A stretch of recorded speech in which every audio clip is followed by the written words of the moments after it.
제가 이제 노동법 강의하고 3페이지로 했는데 이 양이 좀 많습니다. 이 얘기 다 하려면 뭐 하루 종일 해도 모자라요. 우선 몇 가지 케이스부터 먼저 좀 말씀을 드려보도록 하겠습니다. 자, 거기 해고 사건을 보면은 최근의 사건들 중에 어떤 사건들이 있냐면 이 근로자냐 아니냐 이걸 다투는 경우가 많이 있어요. 대표적인 게 이제 제가 맡은 사건들 중에 요즘 이제 명실 사건이 제가 많이 해봤는데, 그러면 명실에 있는 직원이 두 파트로 나옵니다. 처음 기술을 배우는 과정에 있는 친구들이 있어요. 기술을 배우는 친구들은 소위 인턴을 해가지고 고정 월급을 줍니다. 그건 근로자로 다 인정하죠. 그런데 기술을 다 배워가지고 전문가로 인정받는 친구들이 있어요. 헤어 디자이너라는 이름을 가지고 있는데, 헤어 디자이너는 근로자 아닌 걸로 계약서를 쓰거든요. 그리고 도급 계약서를 씁니다. 그러니까 헤어 디자이너 어떻게 하냐면은 자기 고객을 자기가 관리를 해요. 그래서 수입이 나오면은 그 매출을 가지고 원장하고 이렇게 이제 갈아먹게 하는 그런 방식이죠. 그러니까 당연히 근로자가 아닌 걸로 하고 이렇게 이제 다 계약서도 쓰고 하는데, 이제 이 친구들이 3년 5년 근무하고 나가면서 나는 근로자가 맞다, 퇴직금 내놔라, 이런 사건들이 의외로 많습니다. 근로자냐 아니냐를 판정할 때 어떻게 판단하냐? 갈라먹겠다, 수입을 배분했다, 이것만 가지고 근로자라고 이다 아니다 판정하지 않아요. 계약서를 근로자 아니고 도급에 썼다, 그것만 가지고 안 해요. 뭘 갖고 따지느냐? 지시 감독을 받았느냐 아니냐, 그걸 갖고 따지거든요. 자율노동이냐 타율노동이냐, 이걸 갖고 따져요. 그러니까 나는 헤어 디자이너로서 도급 계약서 쓰고 뭐 근로자가 아닌 걸로 다 해놨지만 나는 원장의 지시를 받고 일했다, 이러면은 그게 만약에 그런 요소가 많으면 근로자가 돼버립니다. 그러니까 출퇴근이 있었고 지각하면은 뭔가 벌칙도 있고 뭔가 이런 어떤 구속된 것이 그런 요소들, 그러니까 여러 가지 항목들이 있는데 근로자인지 아닌지 따질 때 항목 따지는 게 한 10몇 가지 있거든요. 그 10몇 가지고 하나하나 이제 분석을 해 들어가는데, 근로자를 볼 수 있는 요소가 많으면 근로자를 바꾸는 거예요. 그렇게 근로자를 인정하면은 퇴직금 줘야 돼요. 저희 사무실을 쓰는 그런 미연에 방지하기 위해서 이제 미리 정비를 하는데, 저희가 관리하는 미용실은 다 근로자가 아닌 걸 인정 다 받았어요. 그런데 그렇게 넘어가기가 제대로 안 돼 있는 데는 근로자로 인정을 해준 케이스가 있습니다. 그래서 미용실이 제일 좀 사건이 제가 맡은 재정 사건이 제일 많았고, 그다음 그 밑에 이제 골프 연습장이라고 제가 사례를 들었는, 골프 연습장의 사장이 자기 친구를 상무로 했는데 한 달 월급을 보정 월급을 줬어요. 줘가지고 상무라고 했는데 친구가 오픈할 때는 역할을 했는데, 이게 이제 어느 정도 자리가 안정되고 하니까 이 친구가 사실상 사장님 눈을 볼 필요가 없는 존재예요. 월급은 뭐 한 달에 500만 원 넘게 꽉꽉 받아가면서 맨날 골프 연습만 하고 막 실제로 뭐 근로자라고 보기 어렵죠. 상무 타이틀 달고 있는데, 이 친구한테 이제 아마 좀 그만뒀으면 좋겠다, 이렇게 이제 권고를 했는데 이제 못 나가겠다 이거죠.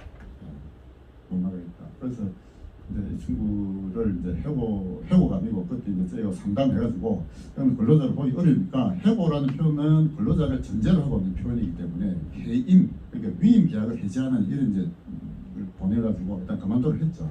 이제 부당이익 구제 실직이 들어갔습니다. 들었는데 상대방은 이제 변호사, 저는 이제 사업들 편이 있었고, 그래서 근로자인지 아닌지를 판단하는 이제 부당 해고 구제 신청하고 노동위원회에서 이제 여러 가지 항목을 가지고 이제 따지보는 거예요. 하나하나 다 따져봐야 됩니다. 결국 이제 근로자가 아닌 걸로 판정을 받긴 받았어요. 고등학교 친구인데 그렇게 이제 몇 년 동안 월급 주고 도와줬는데 나중에 이 뒤통수 맞는 케이스가 실제로 많이 있습니다. 보면 식당 또 사례가 있는데요. 이 식당은 이제 돈을 댄 사람은 이제 돈을 대고 자기 친구를 경영을 시킨 겁니다. 돈만 이제 대고 사실상 경영을 맡긴 거죠. 맡기가지고 수입은 뭐 지가 다 가고 했는데 도저히 이제 경영이 안 되니까 아니 먼저 그만두자, 폐업하자, 이렇게 했는데 이 친구가 나 폐업 못하겠다, 지금까지 내가 월급도 제대로 못하는데 돈 내놔, 이제 이렇게 나올 거예요. 돈 내놔. 그 이제 자기는 근로자였다 이렇게 주장합니다. 주장해가지고 노동부도 신고를 하기도 했고, 사업주가 약점이 있었습니다. 약점. 그게 이제 어떤 세무관계에 뭔가 약점이 있었는데 그 세무관계 약점을 이 친구가 이제 알고 있었어요. 그걸 가지고 뭐 고발하겠다 해서 이래가지고 그게 드러나면은 상당히 타격을 받으니까 계속 끌려가가지고 보증금을 임금 명목으로 다 내는 게 보증금 넣는 게 주고 임금 자기 다 못 받았다 해가지고 또 노동부 친구하고 돈 더 내놔라, 이런 사건이 있어가지고 제가 상담을 했습니다. 상담했는데 제가 볼 때는 근로자를 볼 수 없다. 이거는 근로자를 볼 수 없고 노동부에서는 근로자로 볼 건데 문제는 이 사업주의 약점이 이제 있으니까 이게 일어나면 어떨 건지 그건 이제 본인이 판단해야 될 문제죠. 그래서 노동부에 들어가서 근로자인지 아닌지를 판정 그거까지 만약에 그것만 나한테 맡기면은 근로자 아닌 걸로 내가 얼마든지 끝까지 해주겠는데 세무관계 약점을 드러내가지고 그게 만약에 드러나면 더 큰 데미지를 입을 수도 있으니 그건 내가 어떻게 하라고 얘기는 못 하거든요. 그래서 본인 알아서 판단해라 하는데 뭐 그들이 연락이 없더라고요. 근로자인지 아닌지 하는 사건이 의외로 많다 이거예요. 자, 근로계약 기간 제 3개월로 계약을 했어요. 계약을 해가지고 3개월 딱 끝나가지고 이 사업주가 뭐라고 했느냐, 이제 3개월 기간이 이제 끝났으니까 이제 당신아 나하고 일용직으로 전환하자 이렇게 이제 구두로 요청했습니다.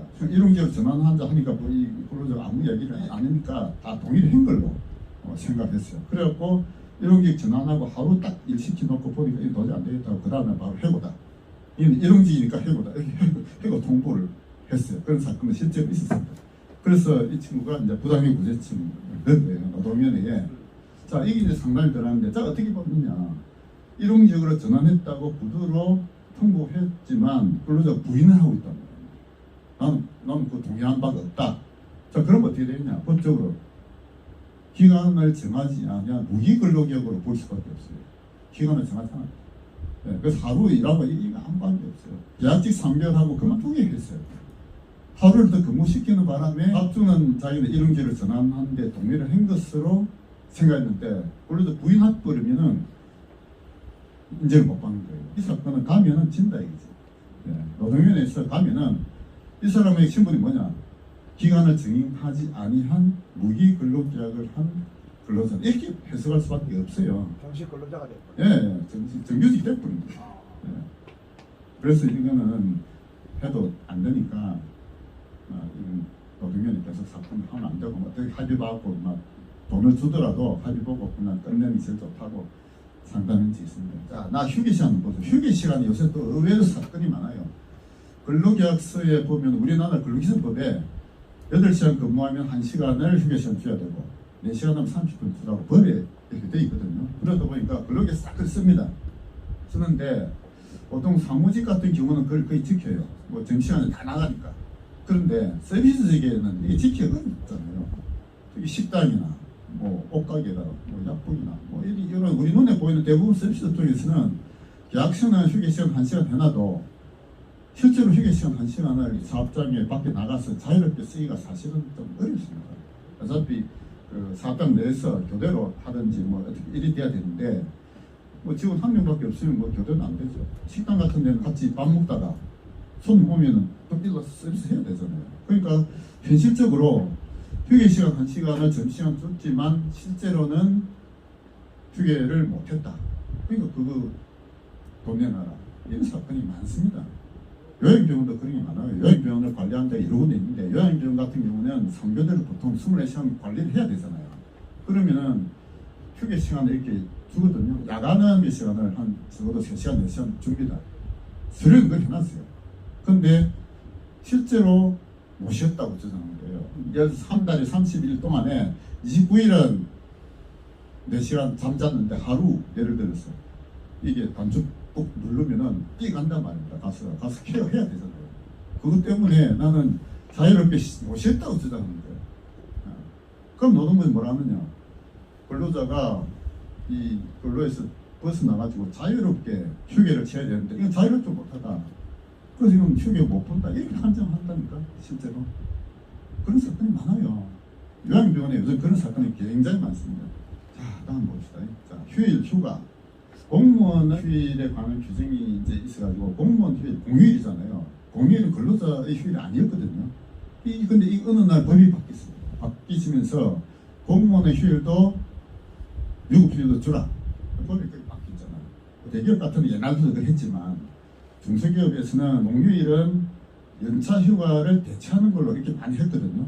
연차휴가가 법으로 주라고 되어 있는데 그거를 공휴일로 대체를 하는 경우가 많았습니다. 그런데 이게 어느 날 법이 바뀌어가지고 이제 그걸 못해요. 공휴일도 다 지금 유급휴일로 저도 해놨죠. 그다음에 연차 휴가. 연차 휴가가 과거에는 어떻게 됐냐면은 입사 1년 동안에는 한 달에 한 개. 그러니까 1년 동안 하면은 총 11개 발생했잖아요. 근데 딱 1년 더 넘었다. 그럼 15개가 추가가 됩니다. 근데 15개 안에 11개가 포함되어 있었어요. 1년 딱 넘은 근로자가 연차휴가 쓸 수 있는 게 15개 있거든요. 근데 이 어느 날 법이 바뀌었어요. 11개 플러스 시키라. 그래가지고 지금은 딱 1년만 넘으면 26개가 됩니다. 연차. 그렇게 법이 바뀔 때 우리 기업주들한테 물어보고 바꿨습니까? 아니잖아요. 지금 마음대로 법을 바꿨는 거예요.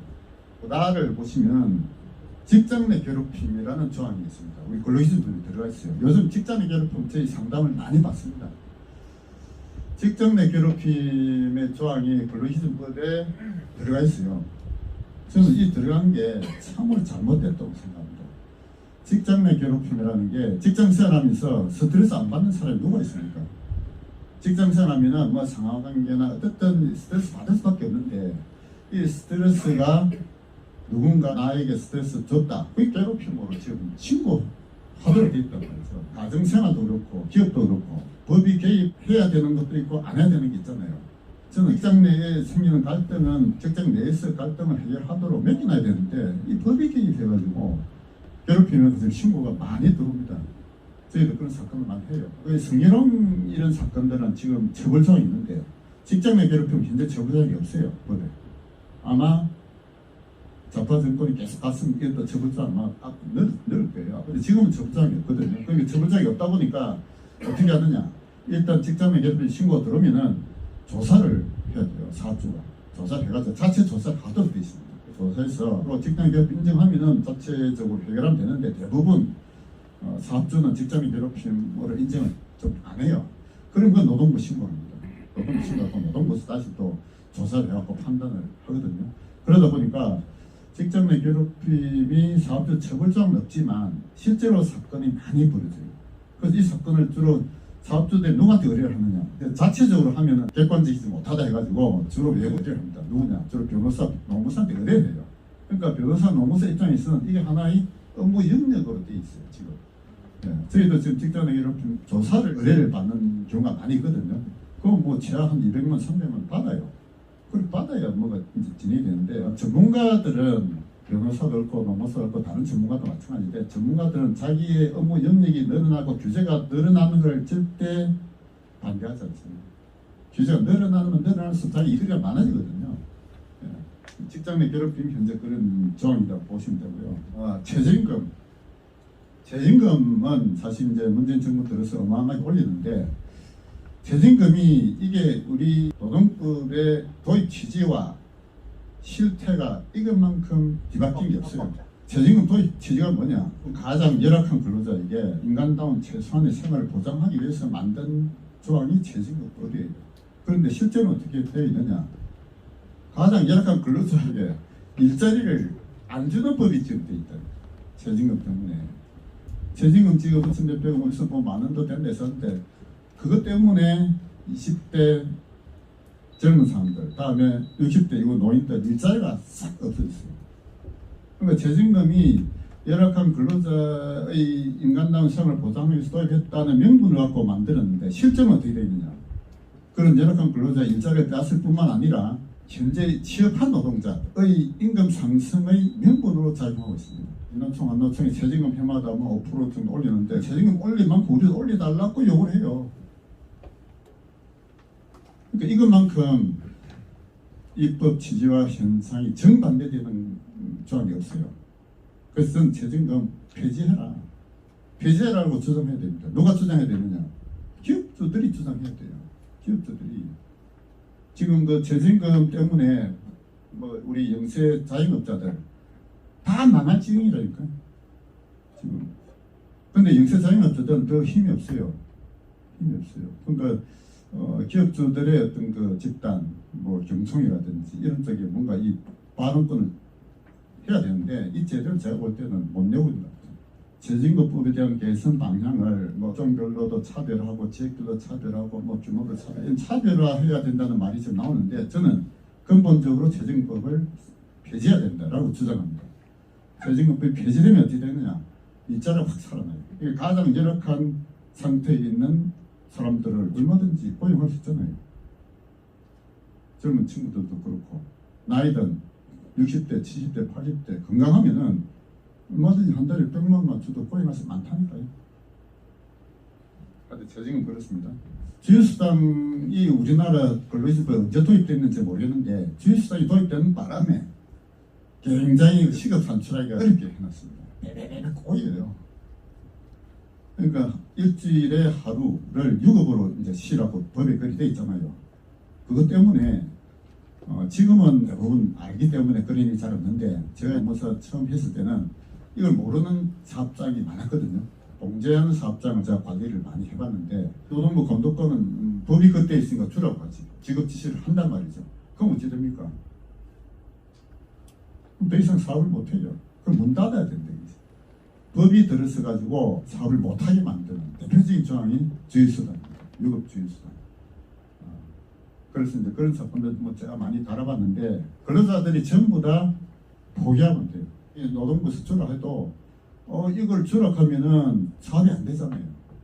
안 되니까 이건 우리 직장을 잃어버리니까 우리는 주휴수당 안 받겠다. 그래서 전원이 동의를 하면은 안 줘도 돼요.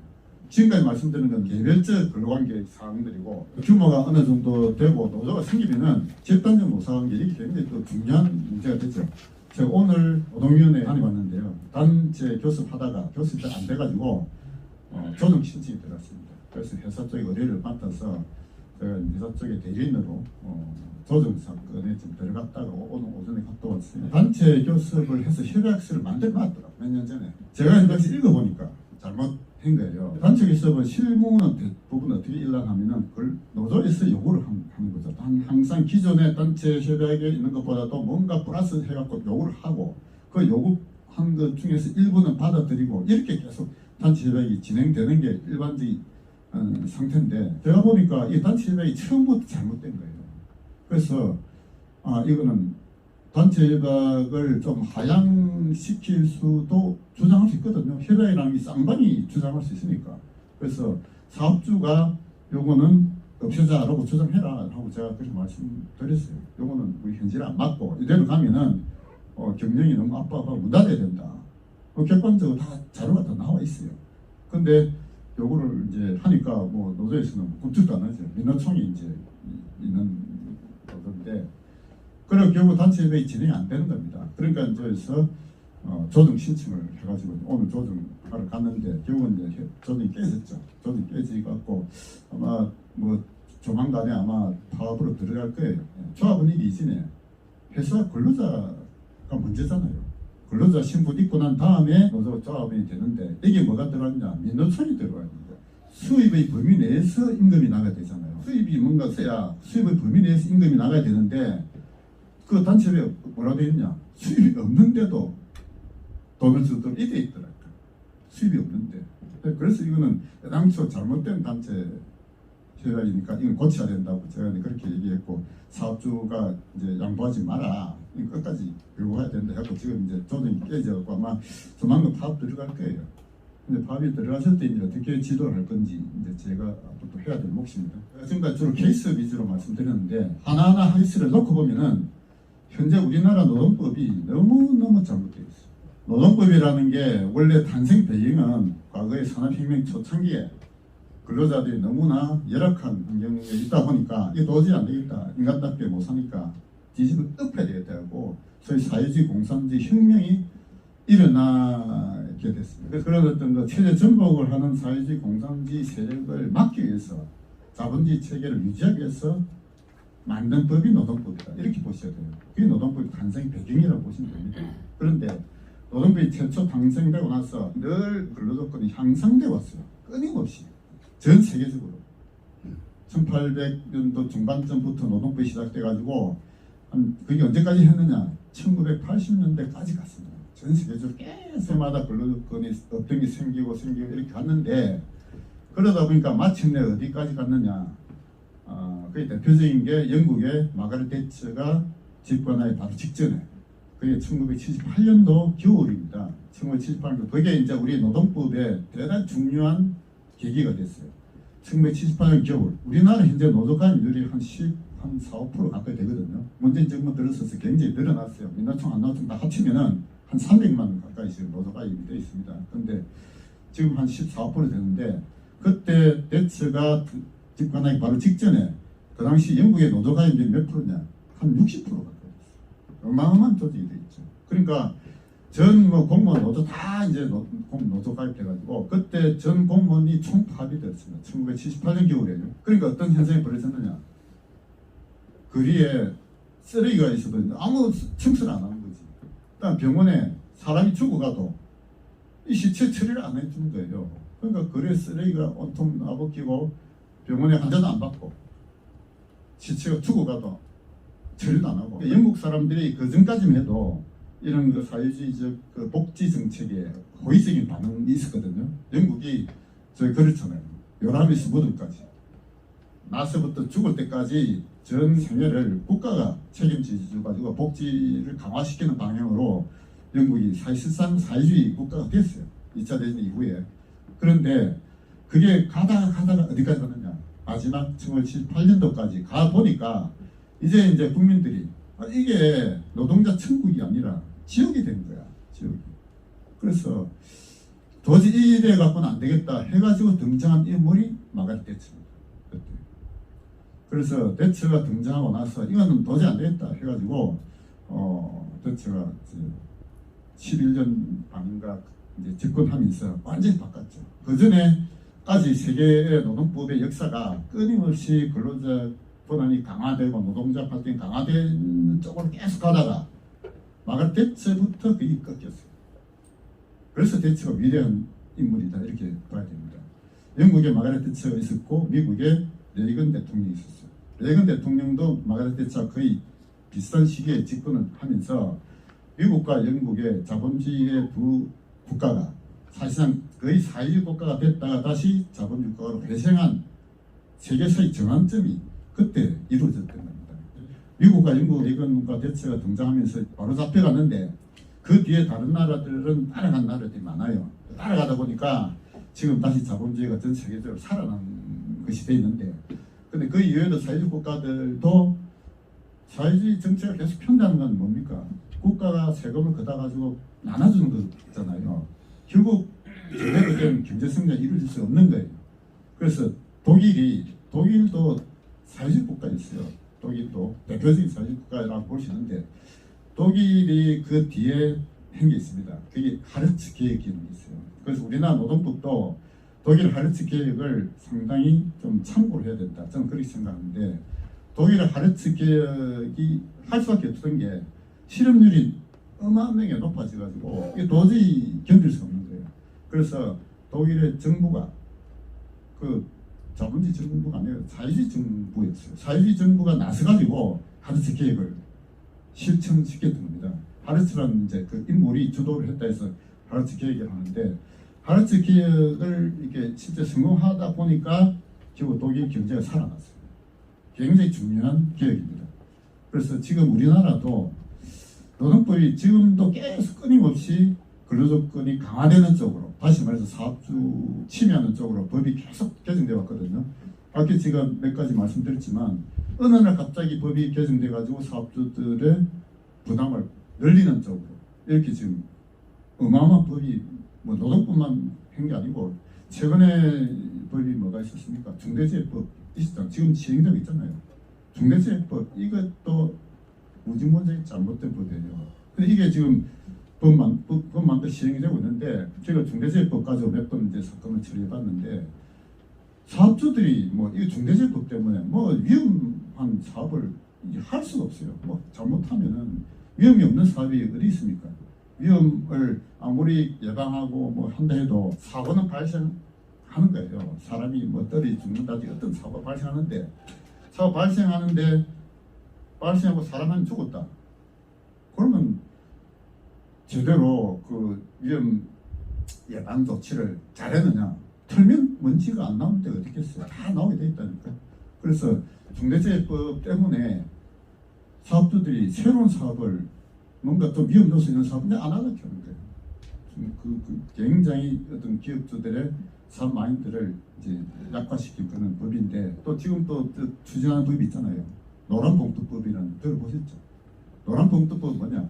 불법 파업을 해도 손해배상을 못하도록 하는 법이 노란봉투법입니다. 그러니까 파업 자유화법이 노란봉투법, 이 지금 민주당에서 지금 올려가 통과시키려고 하고 있잖아요. 어느 날 갑자기 법이 시행되면은 이 기업주들에게 무지무지한 부담이 지금 된단 말이에요. 법을 누가 만드느냐? 정치인들이 만들잖아요. 그러니까 노동자들은 민노총, 한노총, 노조를 하고 조직화되고 단결되어 있는데 사업주들이 뭐하고 있는 얘기지? 지금 그런 생각을 합니다.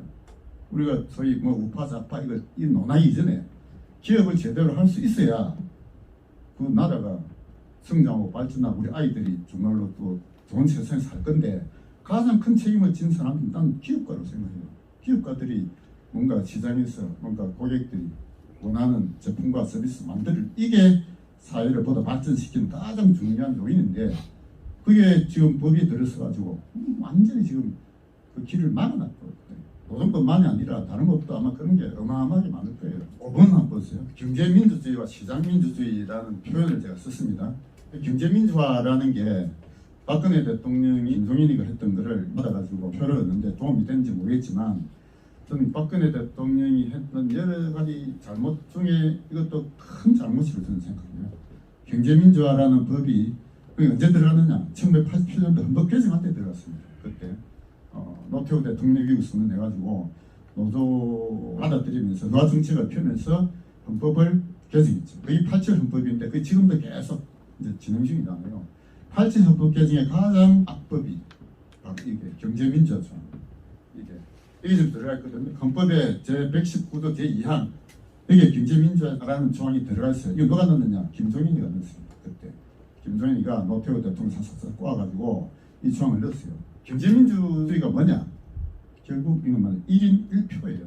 딱 단순화시키면 1인 1표. 자, 우리가 기업을 하다 보면은 사업주는 한 사람이고 직원들은 많잖아요. 예를 들어서 뭐 직원들 한 50명 된다.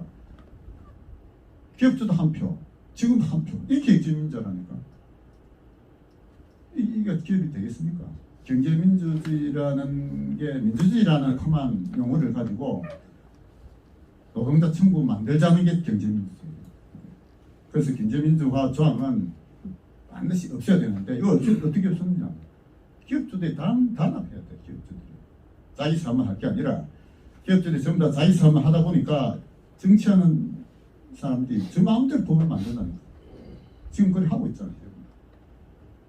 그래서 경제민주주의가 되는 게 아니고 시장민주주의가 돼야 된다. 시장민주주의라는 무슨 말이냐? 시장에서 소비자들이 매일매일 상품과 서비스를 선택하는 이게 민주주의에 되지. 그거를 투표 행위로 본다는 겁니다. 소비자들이 시장에서 소비자들이 선택하고 소비자들이 선호하는 그게 결국 시장을 인정받고 하잖아요. 자본주의 사회에서 기업가들이 합리적이다 이렇게 얘기하잖아요. 근데 아니에요. 현실적으로 기업가들이 뭔가 성공을 하려면 시장의 인정을 받아야 되고 고객을 만족시켜야 기업이 인정받고 성장하잖아요. 가장 이기적이라 하는 기업가들이 사실 가장 이타적일 수밖에 없어요. 조건이 그렇다니까. 고객의 선택을 안 받으면 우리 기업이 어떻게 살아납니까? 고객의 선택은 1인 1표. 1인 1표. 응? 근데 우리 경제민주화는 1인 1표거든요. 이 잘못됐다. 그래서 시장민주주의가 돼야 된다. 그리고 가장 지금 이타적이라고 하는 노동자가 사실 가장 이기적이에요. 우리나라의 센치. 지금 조직 노동자들 보세요. 민노총, 한노총 최하가 한 4, 5천만 다 넘잖아요. 막 1억 넘는 데도 많고 KBS 같은 경우에 뭐 절반 이상이 1억 넘는다 하더라고요. 그러니까 그 연봉이 한 1억 넘는 조직 노동자들하고 그다음에 비조직 노동자들 우리 중소기업에 근무하는 이 사람들 연봉 뭐 3, 4천 또 저희 사무실 같은 경우에는 뭐 연봉 한 2,500, 3,000 이게 평균이거든요. 조직 노동자, 비조직 노동자의 이중구조 이게 우리나라 노동시장의 양극화 현상입니다. 이 현상을 어떻게 깰 거냐? 절대 조직 노동자들이 양보하지 않잖아요. 너무나 이기적이지. 그런 인식을 가져야 된다고 생각합니다. 그래서 이제 제일 중요한 게 뭐냐? 6분 한번 보세요. 이 전부 다 그 기초가 뭐냐? 철학, 사상, 이 기초가 돼요. 우리 기업하는 분들도 기업가의 철학을 제대로 학습을 하셔야 된다. 저는 그렇게 지금 보는데 노동자의 철학과 기업가의 철학 이게 아주 대비되는 겁니다. 자, 노동자의 철학은 뭐냐? 기본적으로 깔고 있는 것은 노동가치설이라는 학설이 있어요. 노동가치설. 그러니까 어떤 상품과 재화의 가치를 결정하는 근본적인 원동력이 어디서 나오느냐? 노동이다. 이거죠. 그러니까 노동이 신승시되고 노동을 이제 존중해야 되고 뭐 이런 얘기인데, 사실 노동가치설이라는 이런 학설이랄까 이게 나온 거는 옛날부터 나왔어요. 옛날부터. 그 노동가치설을 이제 경제학적으로 한 사람이 누구냐? 아담 스미스입니다. 아담 스미스 국부론에 보면은 투여한 노동 시간 이게 그 재화의 근본 가치다. 그리고 존 로크의 책을 봐도 노동가치설이 돼 있어요. 그러니까 그 당시는 토지가 부족하지 않았죠. 아주 이제 많고 누군가 가서 개간을 하고 노동을 투자해가지고 개간을 하면 그게 이제 자기 재산이 되는, 자연에다가 노동을 투자해갖고 이제 그게 자기 재산을 만드는 건데, 그러니까 노동이라는 게 재화 본질적인 가치다 이렇게 주장했거든요. 그게 이제 받아들였죠. 아담 스미스도 그렇게 주장했고 리카르도까지 주장했어요. 그 학설을 이어받아서 사회적 운동으로 전환시킨 인물이 바로 마르크스예요. 사회주의 공산주의 좌파의 기본 철학은 노동가치입니다. 그래서 노동이 모든 재화의 기본적인 가치다. 이게 이제 되는데 이게 바뀌었어요. 경제학사에서는 노동가치는 아니다 이거지. 언제 바뀌느냐? 1870년도 경제사를 공부하다 보면은 환경혁명이라는 용어가 나옵니다. 노동가치가 아니고 효용가치다. 그러니까 소비자가 느끼는 효용, 그게 가치의 본질이지, 그거를 만들기 위해서 생산할 때 필요한 노동 시간, 그게 가치의 본질이 아니다 이거죠. 그래서 효용가치설로 가치학습이 바뀝니다. 그거를 한계혁명이라고 해요. 그래서 한계효용이라는 표현을 쓰잖아요. 내가 배가 고플 때 처음에 한 숟갈 먹는 거 하고 그 다음 점점 먹다 보면 효용이 떨어지잖아요. 그게 한계효용 체감의 법칙이잖아요. 그래서 가치의 본질은 한계효용이다. 이렇게 경제학사적으로 바뀝니다. 이게 경제학적으로 보면은 가치의 본질을 바꾼 근본적인 변화가 일어났어요. 이미 경제학적으로는 한계혁명이라고 표현하는데, 그 제시했던 인물이 제본스, 맹도, 왈라스 이런 세 사람이 한계혁명 거의 동시에 제시를 했고, 이것이 제시되고 나서 보니까 맞다. 이제 경제학적으로는 그걸 부인하는 사람 아무도 없어요. 경제학자는 다 인정합니다. 가치의 본질은 노동이 아니다 이지. 투자된 노동 시간이고 소비자가 내가 필요로 하는, 내가 욕구하는 효용, 이게 가치의 본질이 되는 거지. 그래서 그런 노동 가치라는 어떤 객관적인 노동 시간이 그걸 객관시를 하거든요. 객관적 가치. 그게 아니다 이제 가치의 본질은. 소비자가 자기가 느끼는 효용, 이게 주관적으로 이게 가치의 본질이다. 이렇게 경제학적으로 바뀌었어요. 근데 지금은 경제학자 중에 그걸 부인하는 사람 아무도 없습니다. 그런데 우리 현실에서는 어떻습니까? 노동조합이나 소위 좌파라고 하는 그쪽에만 노동 가치를 지금도 신봉하고 있다 이제. 노동자의 철학 중에 또 하나의 대표적인 학설은 어떤 게 있냐? 제로섬 사회라는 또 이론을 가지고 있어요. 제로섬. 제로섬이란 뭐냐? 이 사회 전체적인 가치, 뭐 생산거는 딱 이제 한정돼 있다 이제. 예를 들어 100이면 100. 그러니까 이 100이면 100을 사람들이 가른다는 얘기죠. 그러니까 부자들이 많이 가져가면은 가난한 사람이 적게 가져온다는 얘기죠. 그래서 부자들이 많이 가져간 걸 이렇게 빼뜨려가지고 가난한 사람 나눠줘야 이 병등하고 좋은 세상이 된다. 이런 논리거든요. 이 제로섬 사회의 논리예요. 그런데 그거는 과거에 이게 경제성장이 안 되었던 그런 시기에는 그 말도 맞아요. 그런데 경제성장이 이루어지면은 제로섬이라는 논리가 깨집니다. 전체적인 파이가 커지는 거지. 이 자본주의 경제가 이렇게 성장하면서는 이 제로섬 논리가 깨졌어요. 깨지면서 경제성장에 따라서 전체적인 가치가 부가 커지잖아요. 다 같이 잘 사는 사회가 되죠. 다 같이 잘 사는 사회가 되는데 누군가가 더 많이 가져가고 적게 가져가고 이 차이가 있을 뿐이지 모든 사람이 다 같이 잘 살아지는, 이게 비제로섬 사회라는 거죠. 저기 사회주의 공산주의 좌파주의는 그걸 인정 안 하는 거예요. 제로섬의 논리를 가지고 빼뜨기 하는 그런 이제 논리를 가지고 있습니다. 맨 밑에 보시면 이제 불평등이라는 제가 적어놨는데요. 불평등이 아주 나쁜 거로 지금 인식되어 있잖아요. 그에 대해서 제대로 된 논리 반박을 하는 사람 잘 없어요. 그러나 불평등은 나쁜 불평도 있지만 좋은 불평등도 있는 거예요. 나쁜 불평등은 어떤 거냐? 인위적으로 국가가 계획적으로 만들어 이 불평등, 이 과거의 신분제 사회, 지금 공산사회, 이 나쁜 불평등이에요.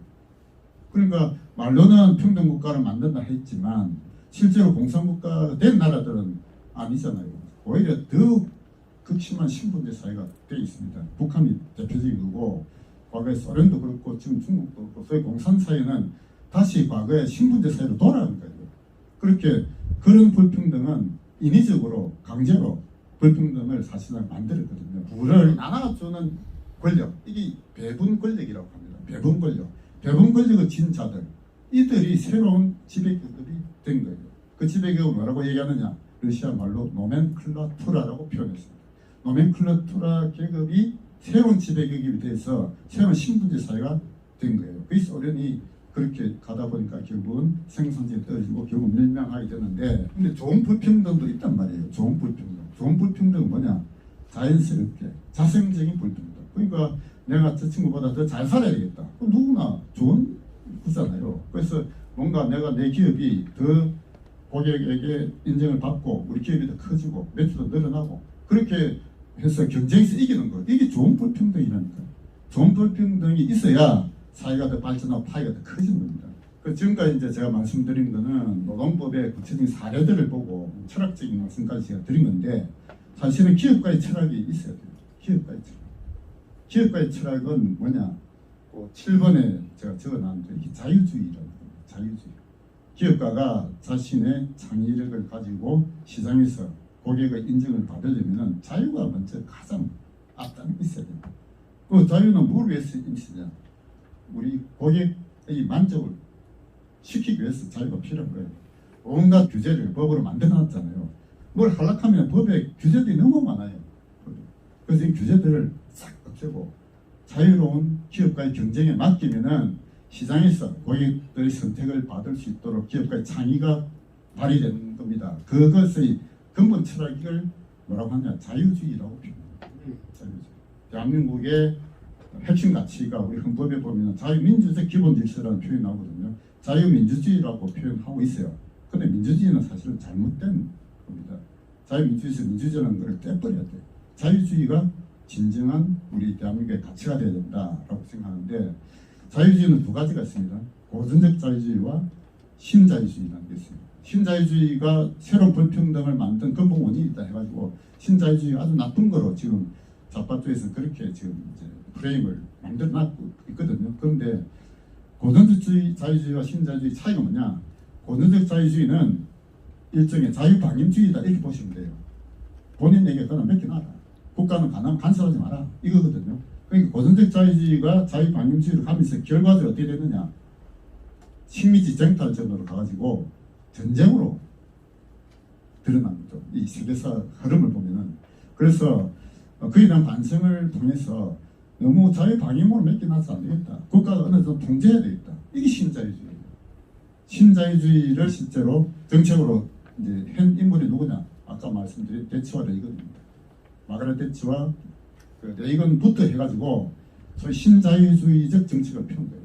그러니까 자유방임이 아니고 시장의 자유를 맡기되 시장의 자유를 깨뜨리려 하는 이런 세력에 대해서는 강력한 응징을 하고 법으로 강력하게 제동을 건 게 신자유주의예요. 그래서 신자유주의는 자유 플러스 법치입니다. 법치. 예. 그래서 마가렛 대치와 로널드 레이건의 그 일대기를 보면은 법치를 굉장히 강조를 했어요. 근데 그 법치가 뭐냐? 그냥 막 마음대로 만든 법이 아니라 자유주의적 관점에서 시장의 경쟁을 강화시키고 개인의 자유를 더욱더 키우는 쪽으로 법을 정비한 겁니다. 그걸 마치면 학설이 있거든요. 제가 세 가지 적어놨는데 대표적인 학파가 오스테 학파라는 게 있어요. 오스테 학파, 시카고 학파, 그다음에 독일의 질서자유주의, 이 세 가지가 신자유주의의 대표적인 학설들입니다. 그러니까 우리 기업가들도 우리 기업 활동하면서도 이런 자유주의 철학에 대한 기초 개념은 좀 공부를 하셔야 돼요. 그래야 좀 장기적 관점에서 펼 수 있다라고 생각합니다. 그래서 제가 8번에 학습의 중요성 해가지고 적어놨는데요. 적어놓은 거 보시면은 자, 좌파 탈출은 지능수이다 이런 말이 있어요. 젊어서 좌파가 아니면 가슴이 없는 것이고 늙어서 우파가 아니면 머리가 없는 거다. 이런 구조도 있습니다. 좌파에서 우파로 전향한 지식은 있어도 우파에서 좌파로 전향한 지식은 없다. 좌파 활동하다가 우파로 전향한 사람들이 많아요. 제가 이름 몇 사람 적어놨는데 김문수 대표적인 인물이죠. 김문수, 차명진, 이영훈, 안병지, 박지장, 박종훈, 이강호 뭐 여러분들이 모르는 분도 계실 거예요. 맨 마지막에 저태였죠. 맨 마지막에 저도 학교 다닐 때 소위 이제 학생운동 비슷하게 하면서 저도 좌파적 가치관을 가지고 있었죠. 가지고 있으면서 박정희 독재 정권에 항거하고 민주운동 한다고 막 흔들고 다녔어요. 저도. 그런데 제가 이제 노무사 생활하면서 실제 사건 해보니까 이게 아니구나. 저도 이제 우파를 전향한 그런 인물이다. 그런 뜻입니다. 기업가들도 공부를 좀 하셔야 된다. 저는 그렇게 주장하는데요. 뭘 공부해야 되느냐? 첫째, 한국 근현대사 공부를 하셔야 돼요. 한국 근현대사 쭉 공부를 하셔야 돼요. 그 가장 핵심 인물이 누구냐? 이승만과 박정희 두 사람이에요. 이승만과 박정희 생애를 보시고 그들은 지금 우리가 언론으로 보더라도 그들 혁명가들이었습니다. 이승만과 박정희만큼 저는 이승만 대통령을 이제 일대기를 보면서 과거에는 뭐 이승만 뭐 나쁜 놈 이런 생각도 했죠. 학교 다닐 때 박정희도 독재자 이렇게 했는데 책을 보고 공부를 해보니까 아닌 거예요. 이승만만큼 위대한 인물이 없었다. 한민족 5천년 역사의 가장 위대한 인물이 사실 이승만이다. 저는 그렇게 생각합니다. 한국사만 봐가 되는 게 아니고 세계사도 공부를 하셔야 돼요. 세계사가 쭉 이렇게 산업혁명이 시작돼가지고 나중에 사회주의 국가가 2차 대전 끝나고 80년대까지 전까지 전 세계가 다 사회주의 국가가 됐거든요. 실제로. 그러면서 그게 다시 돌아선 거. 이런 세계사의 흐름도 우리가 좀 아셔야 되고 이념체계에 대한 것도 학습을 하셔야 돼요. 자유주의가 뭔지 신자유주의가 뭔지 이런 것도 공부를 하셔야 된다 봅니다. 일본을 보시면 제가 일본 근대의 스승이라고 두 사람 적어놨는데요. 일본의 나라를 뺏기다 보면 일본에서 뭔가 반일 감정 이런 게 근본을 가지고 있잖아요. 근데 바꿔놓고 생각해 보세요. 바꿔놓고 일본만큼 위대한 민족은 없다. 그 당시에 우리가 만약에 그 당시 일본인으로 태어났다고 한번 생각해 보시라겠죠. 서구의 자본주의, 미국, 영국 온 자본주의 국가가 동양에 침범을 했잖아요. 중국도 침범, 일본도 침범, 전 아시아를 다 먹으려고 왔는데 일본의 젊은이로 그 당시를 생각해 보면은 이 서구의 어떤 침략을 막고 우리도 근대 국가가 돼가지고 우리가 아시아를 제대로 키워보자 이런 꿈을 일본 젊은이들 저는 가졌다고 생각해요. 그 당시에 그 일본 근대의 스승을 저는 두 사람을 꼽는데요. 첫째가 요시다 쇼인이라는 인물이 있고 또 한 분은 후쿠자와 유키치라는 인물이 있습니다. 이 두 사람의 공통점이 뭐냐? 공부해라는 겁니다. 공부해라. 하급 사무라이 출신인데 하급 사무라이들이 칼만 가지고 흔들어갖고 뭐 안 됐다 이지. 적어도 서구 열강과 싸워서 우리가 근대화 하려면 공부를 해야 된다. 그래서 요시다 쇼인도 자기가 자기 제자들을 많이 길렀어요. 책을 봐. 후쿠자와 유키치도 어떤 그걸 했어요. 그래서 요시다 쇼인과 후쿠자와 유키치라는 두 사람이 일본 근대화의 스승이다. 저는 그렇게 생각해요. 그래서 그 당시에 일본인의 관점에서 아시아 역사를 한번 다시 볼 필요가 있다고 생각합니다. 우리는 이제 한민족으로 일본이 침략을 받았기 때문에 우리 피해자라는 관점에서 보다 보니까 일본이 침략자다 이렇게 하잖아요. 근데 일본인의 관점으로 한번 다시 역사를 볼 필요가 있다고 생각해요. 만약에 지금 우리 한민족에게도 광활한 만주불판, 우리 노래도 있잖아요. 광활한 만주불판을 다시 회복하자 이러면 막 가슴이 뛰잖아요. 그 당시 일본 젊은이들에게도 이 서구의 침략을 막고 우리가 아시아를 제대로 키워보자 이런 꿈을 그 당시 일본 젊은이들은 가지고 있다고 저는 생각합니다. 일본이 식민지 이렇게 관리한 거하고 서구의 식민지 관리한 거 보면은 천지 차이가 납니다. 서구의 식민지는 대부분 그야말로 침략하고 사람 죽이고 약탈하고 이런 식민지 역사인데 일본의 식민지 개념 그런 게 아니에요. 동화시키는 그런 정책을 많이 폈습니다. 9번 한번 봅시다. 9번. 정치에 대해서 우리 기업가들이 아이고 정치는 하는 거 나는 정치에 관심 없다. 난 사망하겠다. 이런 분들도 많이 계실 거예요. 그런데 정치에 무관심하면 결국은 아주 열등한 자들이 지배를 받는다. 지금 우리나라 현재 그렇습니다. 국회에서 법을 마음대로 만들거든요. 마음대로. 아까 뭐 우리 근로기준법 바뀐 거 봐도 그렇고 뭐 중대재해법 만든 거, 또 노란봉투법 만들어 하고 있잖아요. 이런 법을 만들 때 이거를 제대로 기업가 이 철학을 가지고 그걸 막아내야 됩니다. 막아내야 돼요. 11번 여기 이제 제가 오늘 마지막으로 좀 드리고 싶은 말씀인데요. 노동법이 아까 말씀드렸지 역사가 계속 무조건 향상되는 쪽으로, 좋은 말로는 그렇게 되는데 나쁜 말로 하면은 기업가를 이렇게 억압하고 기업 활동을 못하게 하는 그런 조항들이 계속 늘어났습니다. 지금까지 계속 그렇게 늘어났거든요. 우리 현실에 안 맞는 조항들이 너무 많습니다. 그런데 이걸 어떻게 그러면 이제 바꿔야 되느냐? 노동법도 바꿔야 돼요. 개정돼야 됩니다. 어떻게 바꾸느냐? 저는 주장을 어떻게 하느냐? 노동법에서 형사처벌 조항을 일단 다 없애야 됩니다. 형사처벌 조항. 형사처벌 조항 다 없애면 어떻게 됩니까?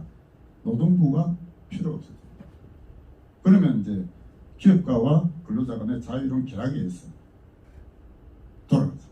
퇴직금 뭐 안 지키면 체불로 막 강제로 하잖아요. 그런 조항들이 한두 개가 아니에요. 어마어마하게 많습니다. 노동법에서 형사처벌 조항을 철폐하라. 지금 뭐 꿈 같은 얘기이겠죠. 현재는. 그러나 기업가들이 제대로 뭉치면은 저는 가능하다고 생각해요.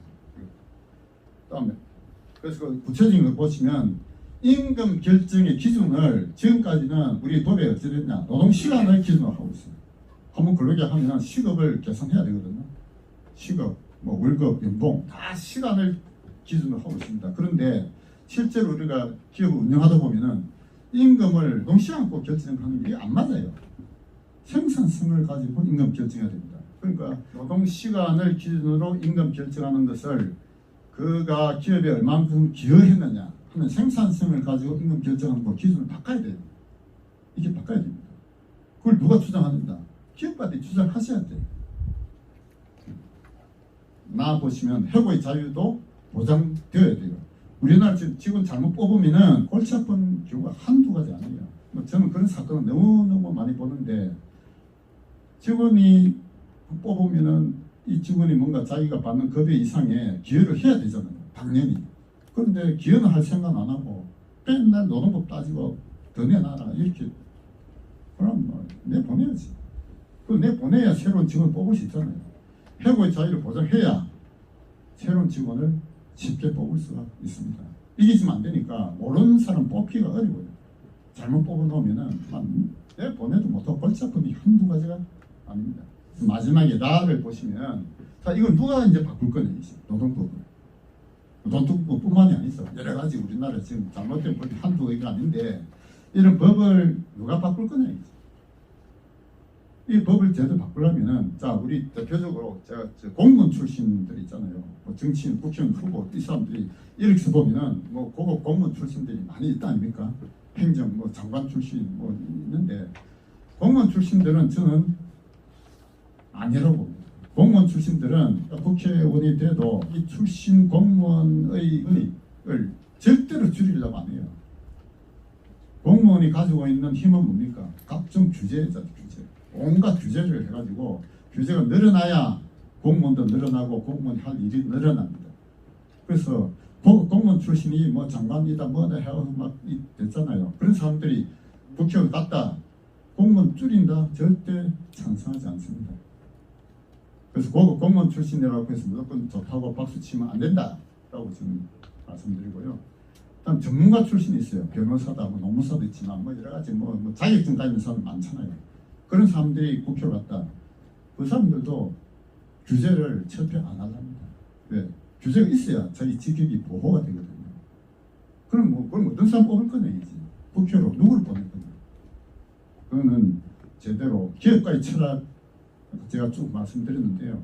기업가의 철학 뭡니까? 창의와 혁신, 개혁. 뭔가 시장에 고객들에게 제대로 된 제품과 서비스를 만들어낼 수 있는 그런 마인드.